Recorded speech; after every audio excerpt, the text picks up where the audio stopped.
Olá, oitavo ano. Aqui é a professora Iris e esse é um vídeo sobre o percurso 2 do livro didático de vocês, Estado, Nação e outros conceitos. Meninas, a geografia é uma ciência humana cheia de conceitos que ajudam a compreender e a interpretar a realidade. Dentre os principais conceitos da geografia, oitavo ano, a gente pode citar os conceitos de Estado, país, Estado-nação, governo, nação, território, cultura, povo. A gente vai falar de alguns desses conceitos nesse encontro, certo? Mas para começo de conversa, é importante vocês entenderem que ao longo do tempo as sociedades humanas foram se espalhando pelo mundo, né? Isso é óbvio. Foram ocupando continentes, né, as ilhas e foram construindo espaços geográficos. E aí, à medida que a gente foi construindo esses espaços geográficos, meninos, houve a necessidade de a gente se organizar para que, teoricamente, a gente pudesse melhor conviver. Isso para sobreviver, né? Então, o ser humano se adaptou, evoluiu se adaptando, interagindo com a natureza e, ao mesmo tempo, criando formas de poder viver em sociedade.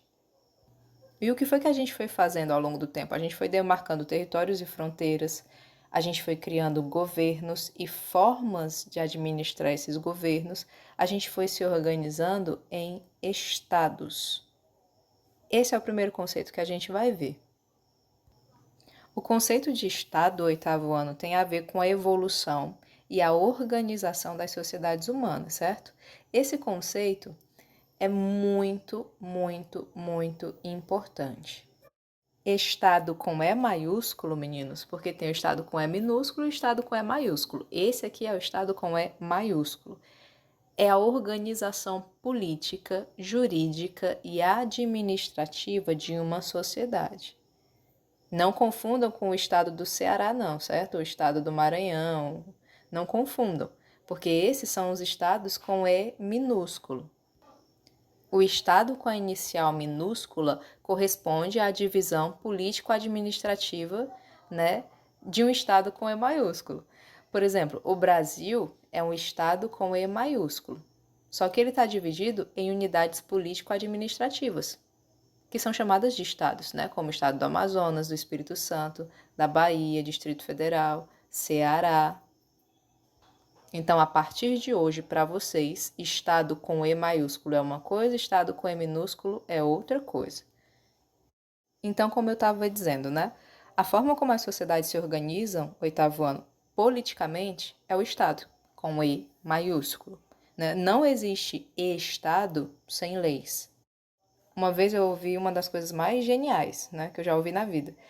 Alguém disse que as leis servem para regular a nossa incivilidade.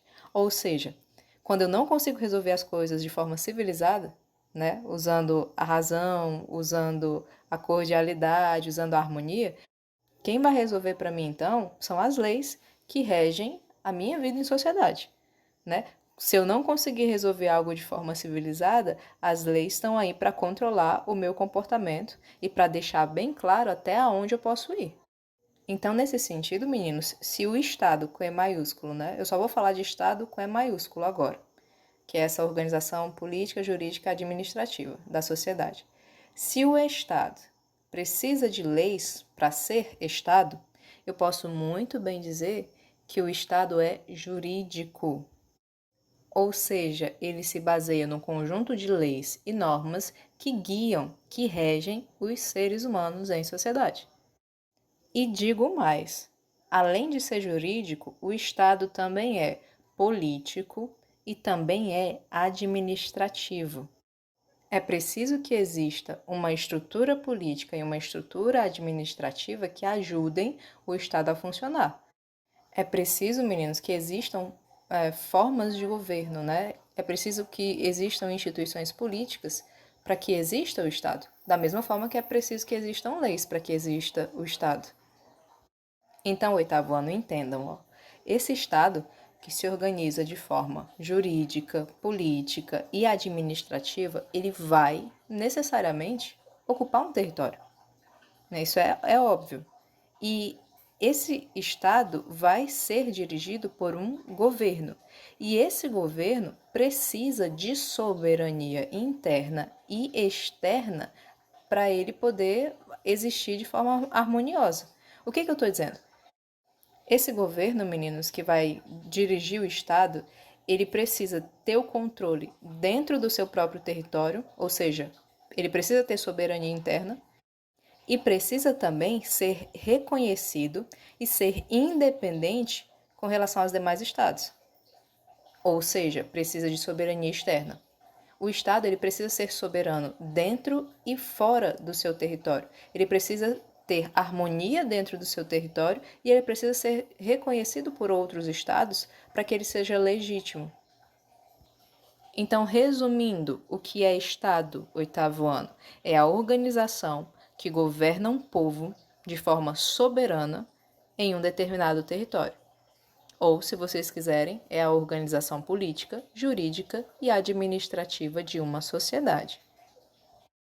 Eu acabei de dizer para vocês que o Estado, ele governa um povo, certo? E que povo é esse que o Estado governa, meninos? O que é povo? Um povo, oitavo ano, é uma unidade, né? Como assim unidade, tia? Povo não é uma ruma de gente junta, não? É um monte de gente reunida, isso não é um povo, não? Na verdade, para a geografia, não. Para a geografia, meninos, povo é um conjunto de indivíduos que formam um estado.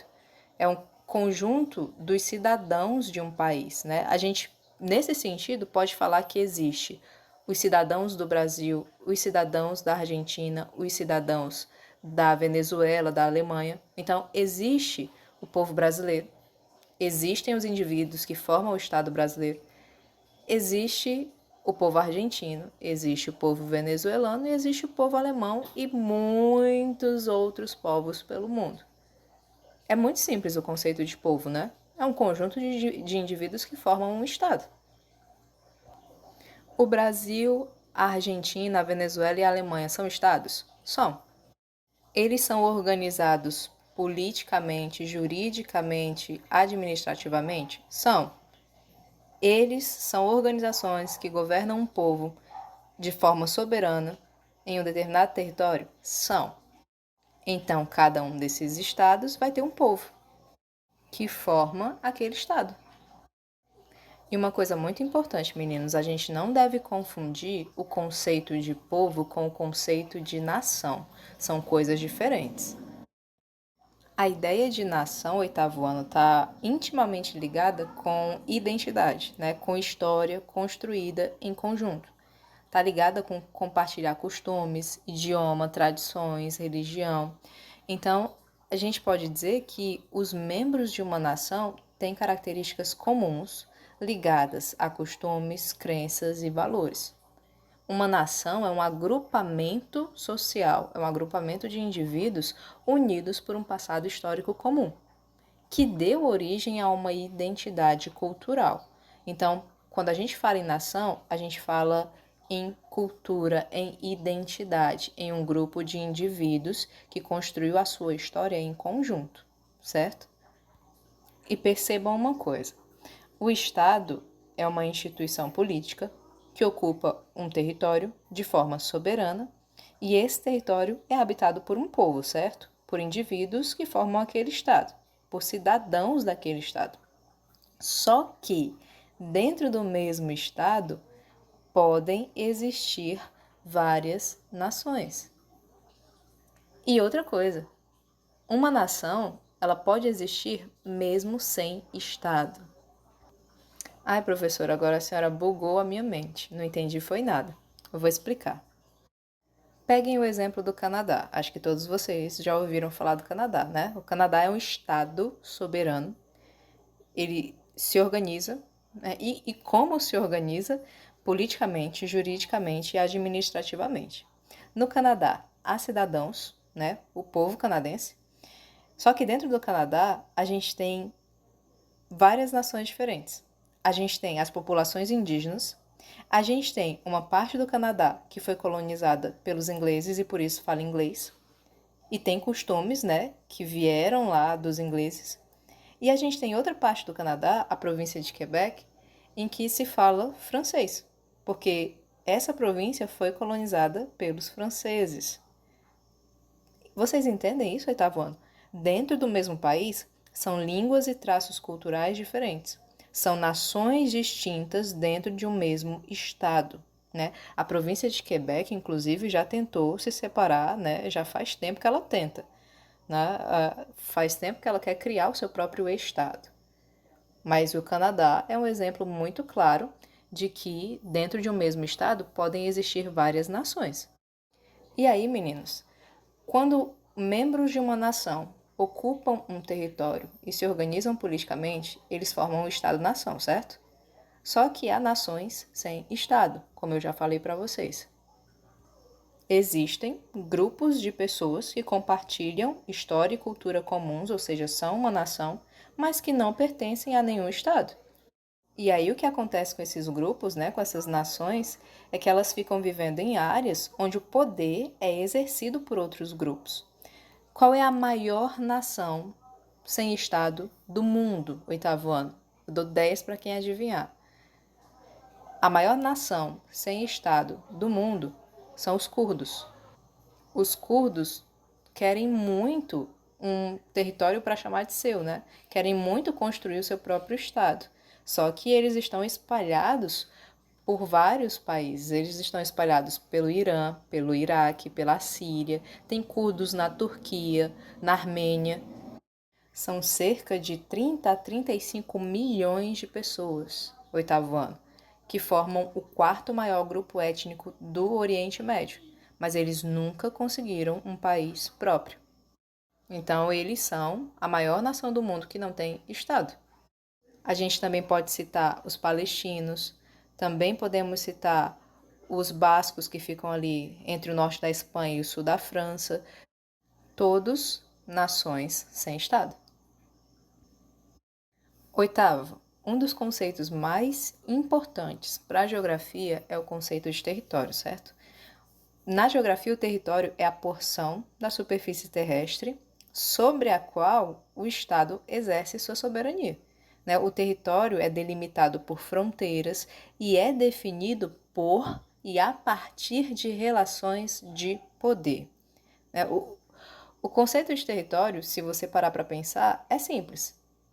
Território é definido por relações de poder, é delimitado por fronteiras, é a superfície terrestre onde existe um Estado que exerce soberania, mas, na verdade, esse é um dos conceitos mais complexos, mais profundos, da geografia. E o território não é um conceito alvo só dessa ciência.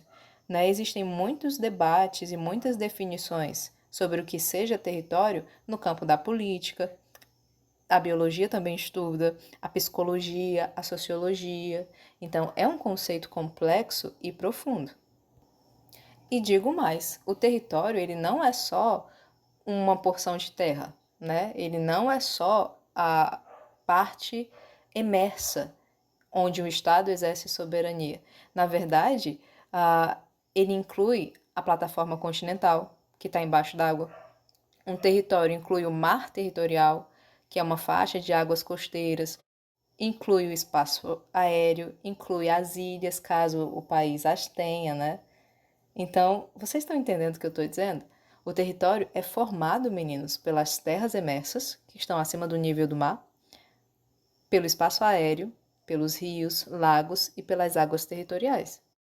Eu não sei vocês, mas eu acho muito bonito, esse conceito, muito legal de ser definido, eu acho até fácil de entender. O que é o território? É uma porção da superfície sobre a qual o Estado exerce soberania, que é delimitado por fronteiras e que é definido por e a partir de relações de poder. Muito lindo isso, Para colocar numa conversa assim com alguém, você pergunta o que é território, aí a pessoa vai tentar responder, aí você diz, não, peraí. Território é a porção da superfície terrestre sobre a qual o Estado exerce soberania, é delimitado por fronteiras e é definido por e a partir de relações de poder. Se vocês incluírem isso na conversa, quem estiver conversando com vocês vai embora, Pensa que vocês estão loucos.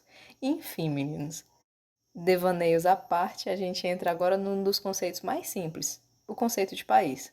País nada mais é do que uma região geográfica considerada o território físico de um estado.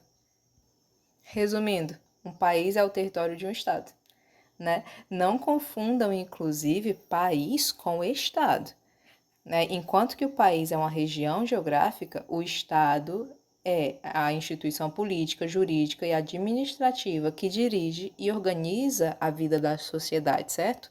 O que é país?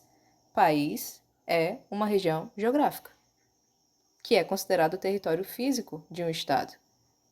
País e estados não são sinônimos, não são a mesma coisa, certo? País é uma região geográfica e o estado governa as sociedades, né? E por falar nisso, meninos, vocês sabem o que é governo? A gente acabou de falar em governar, né? Vocês sabem o que significa governo? Que está presente na vida de todos nós, mas às vezes a gente não sabe definir, né?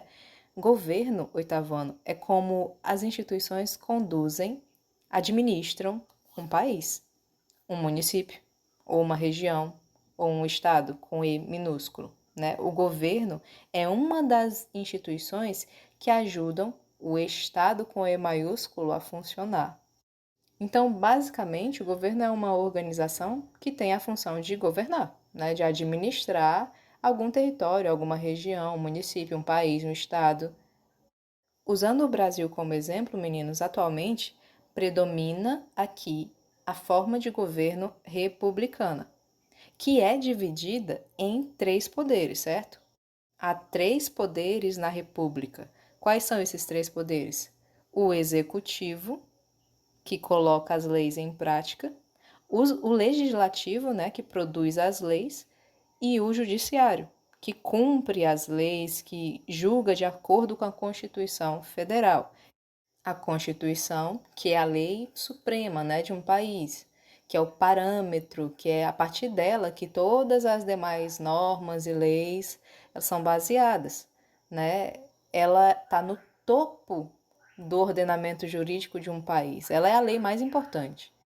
E só mais uma informação, meninos: o governo, né, que ajuda o Estado a funcionar, o governo que tem a responsabilidade de administrar, de governar, o governo é transitório, certo? Governos são transitórios, eles mudam, graças a Deus. Oitavo ano, eu vou ser bem honesta com vocês, certo? Esse é um conteúdo bem cheio de detalhes. Se você não tiver cuidado, você vai confundir os conceitos.